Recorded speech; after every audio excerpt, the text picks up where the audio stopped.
আসসালামু আলাইকুম। নতুন আরও একটি ভিডিওতে আপনাদের সবাইকে স্বাগতম। আপনি কি আপনার সন্তানকে নিয়ে ভাবছেন? আসলে প্রত্যেকটা মানুষের জীবনে শৈশব, কৈশোর ও যৌবন এই তিনটি ধাপ পালাক্রমে আসে। এর মধ্যে কৈশোর একটি রূপান্তরের সময়, যখন একজন শিশু ধীরে ধীরে কিশোর বয়সে পরিণত হয়। তখন এই সময়টিতে মানসিক, শারীরিক ও আবেগিক পরিবর্তন ঘটে, যার প্রভাব পড়ে তার আচরণ ও সম্পর্কের উপর। অনেক সময় দেখা যায় কিশোর বয়সে সন্তান তার বাবা মা থেকে কিছুটা দূরত্ব তৈরি করে ফেলে, যা অভিভাবকদের জন্য কষ্টদায়ক হতে পারে। কিন্তু এই পরিবর্তন আসলে একটি স্বাভাবিক প্রক্রিয়া, যার মধ্য দিয়ে সন্তান নিজের পরিচয় গড়ে তোলে এবং স্বাধীনতা অর্জনের চেষ্টা করে।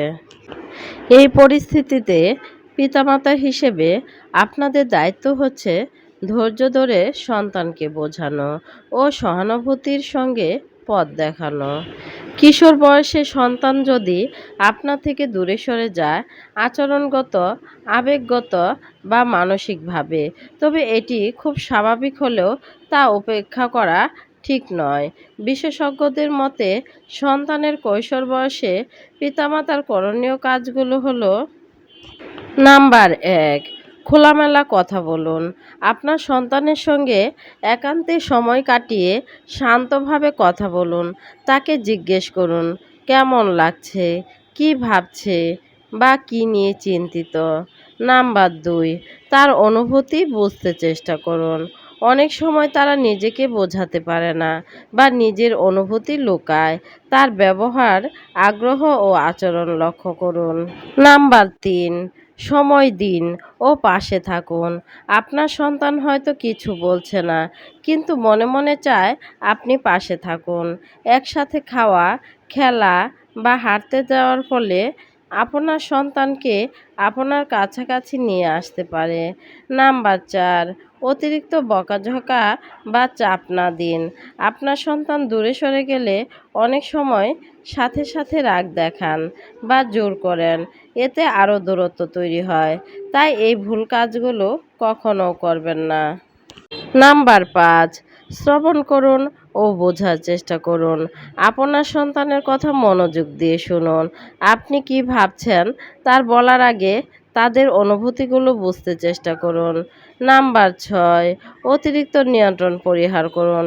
কিশোররা স্বাধীনতা চায়, তাদের কিছু নিজস্ব সিদ্ধান্ত নিতে দিন, তবে গাইডলাইন দিন যাতে তারা ভুল পথে না যায়।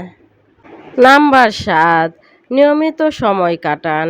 একসাথে টিভি দেখা বা কোনো হবি করা, তার প্রিয় খাবার রান্না করা, এসব সন্তানকে আপনার কাছে ফিরিয়ে আনতে সাহায্য করতে পারে। নাম্বার ৮, নেতিবাচক প্রতিক্রিয়া কমান। বেশি বকা, অন্যের সঙ্গে তুলনা করা এবং অপমানের মাধ্যমে তারা আরও দূরে সরে যেতে পারে। তাই তাদের সাথে সংবেদনশীলভাবে আচরণ করুন। নাম্বার ৯, নিজের আচরণ পর্যালোচনা করুন। আপনি নিজেও কি খুব ব্যস্ত, রাগী বা স্বামী স্ত্রী দুজনে ঝগড়া করছেন, যার ফলে আপনার সন্তান দূরত্ব সৃষ্টি করছে কিনা ভেবে দেখুন। নাম্বার ১০, মনোবিদ বিশেষজ্ঞের সহায়তা নিন। যদি আপনার সন্তানের সাথে সম্পর্ক খুব জটিল হয়ে পড়ে বা সন্তান মানসিকভাবে বিপর্যস্ত থাকে, তবে মনোবিদ বিশেষজ্ঞের সাহায্য নিন। তবে কৈশোর বয়সে এমনটাও ঘটতে পারে। এর জন্যই মনোবিদেরা বলেছেন, বিষয়টি যদি সাময়িক হয় তাহলে তা নিজে নিজেই ঠিক হয়ে যাবে, কিন্তু যদি দীর্ঘদিন চলতে থাকে তখন কাউন্সেলিং করাতে পারেন। ডিপ ব্রিদিং বা কিছু ব্যায়ামে উপকার পাওয়া যায়। সন্তান যদি অতিরিক্ত উদ্বেগে ভুগে, তাহলে মা বাবাকে ধৈর্য ধরে বোঝাতে হবে। যে কোনো পরিস্থিতিতে মাথা ঠান্ডা রাখতে হবে। বাড়িতে যদি তেমন পরিবেশ থাকে, মা বাবাও উৎকণ্ঠায় ভোগেন, তাহলে সমস্যা আরও বাড়বে। নাম্বার ১১, ভালো বন্ধুদের সাথে মিশতে দিন। আপনার সন্তানকে একাকিত্ব না করে ভালো বন্ধুদের সাথে মিশতে দিন, আর খারাপ বন্ধুদের সাথে যেন না মিশতে পারে সেদিকে লক্ষ্য রাখবেন। নাম্বার ১২, অতিরিক্ত মোবাইল ব্যবহার করতে দিবেন না। আপনার সন্তানকে প্রয়োজন ছাড়া মোবাইল ব্যবহার করতে দিবেন না।